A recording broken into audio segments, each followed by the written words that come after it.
안녕하세요. 가우디 선생님 이병기입니다. 오늘은 어디 나가기 전에 잠깐 찍으려고 했는데 보니까 카메라에 배터리가 다 떨어졌더라고요. 그래서 핸드폰으로 찍고 있습니다. 요즘엔 뭐 핸드폰도 성능이 워낙에 좋으니까요. 오늘은 가우디가 26살에 남긴 이 장식이라는 노트를 소개하는 네 번째 시간입니다. 하루에 한 페이지씩 소개하고 있는데요. 이게 가우디가 출간을 위해서 만든 책이 아니고 자기가 본인이 보기 위해서 만든 책이라서 설명이 그다지 친절하지 않고요. 그래서 해설이 어쩌면 필요할지도 모르겠어요. 네, 그래서 제가 이렇게 설명을 하고 있습니다. 21페이지 한번 같이 읽어볼까요? 공적 대상은 엄격한 성격을 가져야 하며 이는 가족이나 개인의 일상적인 대상과는 엄연히 구별된다. 공적 대상은 자신의 목적에 걸맞는 성격, 즉 진중함과 웅장함을 드러내는 형태와 단순성을 갖추어야 한다. 이는 곧 더 부드럽고 자연스레 풀이되는 이념의 방식으로 그 세상을 풍부하게 하는 게 아니라 기하학적인 이념의 기질을 품어야 한다는 것이다. 앞서 언급된 두 가지는 사적 사안에나 권할 만한 것이다. 앞서 언급한 두 가지는 더 부드럽고 자연스럽게 풀이되는 이념. 예를 들면 우리가 기하학, 가우디가 공적인 대상이 기하학적인 이념을 품어야 한다고 했으니까 그것과 반대된다는 것은 아마 우리가 쉽게 알아볼 수 있는 구상적인 조각이나 아니면 색채, 뭐 다양한 색채 이런 거 아주 우리 주변에 있는 것들과 비슷하게 우리가 알아볼 만한 대상이라 쉽게 알아볼 만한 대상이라 따로 설명이 필요 없는 이런 것들을 말하는 것 같아요. 재미있는 것은 가우디가 초특급 유명한 건축가가 된 다음에도 공적인 프로젝트를 거의 수행하지 않았다는 것입니다. 가우디와 라이벌이었던 동시대의 라이벌이었던 루이스 누메네기 몬타네르가 예를 들면 카탈루냐 음악당이나 호텔 인터내셔널 그리고 인터내셔널 호텔이죠. 나중에 없어지긴 했지만 그리고 산파오 병원 같은 거대한 도시적인 거의 규모의 프로젝트를 진행했다면 가우디는 그와 견줄 수 있는 지명도의 건축가였음에도 불구하고 공적인 프로젝트를 거의 수행한 적이 없습니다. 가우디가 수행한 공적인 프로젝트는 며칠 안으로 제가 소개해 드리려고 하는데요. 1878년도에 그게 뭐야, 꽁꾸르소 그 설계 경기로 나왔었던 바르셀로나 가로등 계획안. 그 가로등 계획안 한 개밖에, 공적으로는 그거 하나밖에 없고요. 마세고나 노나라 책에 따르면 바르셀로나 성벽 복원 계획안의 자문으로 참여했었다는 기록이 하나 있고요.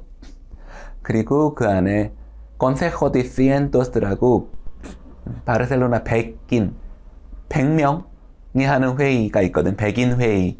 그 회의에 시를 가우디가 참여했었다는 기록은 있지만 뭐 루이스 누메넥처럼 거대한 건축물이나 이런 것 장식을 전체를 총괄했었던 적은 한 번도 없는 거죠. 그러니까 우리가 가우디가 이렇게 굉장히 장식적인 건축가, 우리가 생각하는 자연물로 장식했다는 것은 실은 가우디가 공적인 프로젝트를 하지 않았다는 것과도 저는 연결되어 있다고 생각합니다. 왜냐하면 가우디 프로젝트 중에 제일 공적인 프로젝트에 가깝다고 할 만한 것은 팔라우구엘 아닐까 싶어요. 팔라우구엘은 구엘 저택인데요.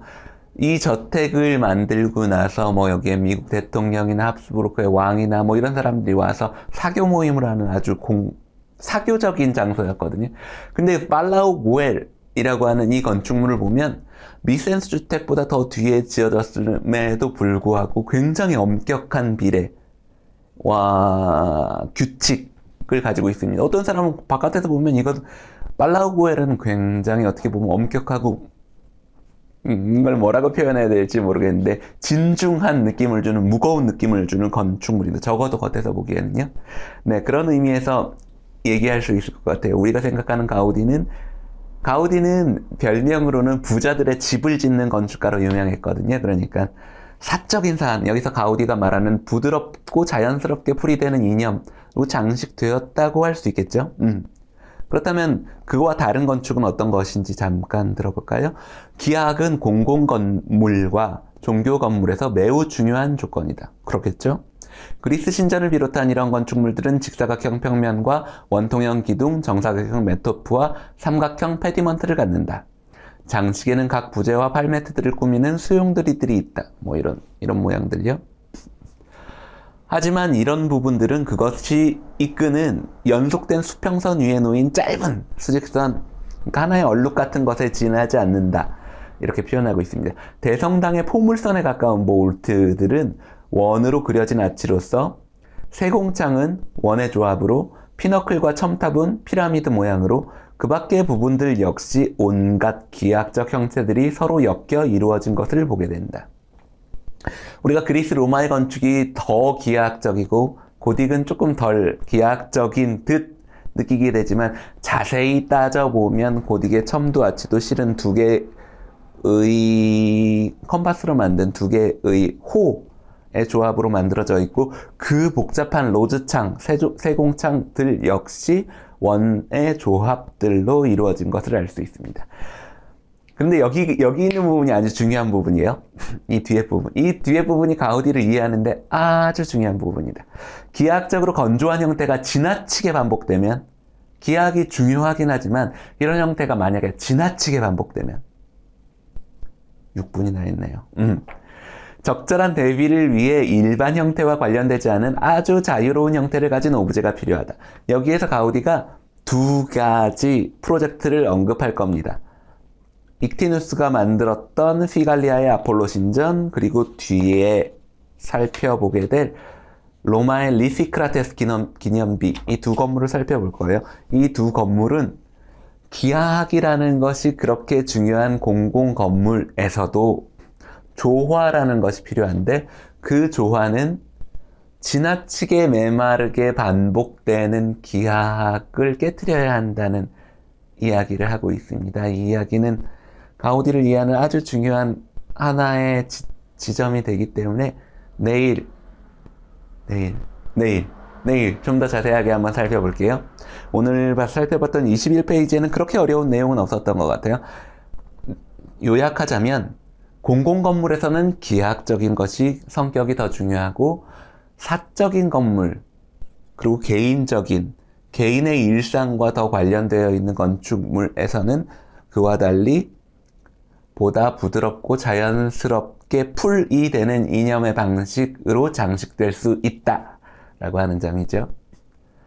연속된 내용은 내일 이야기.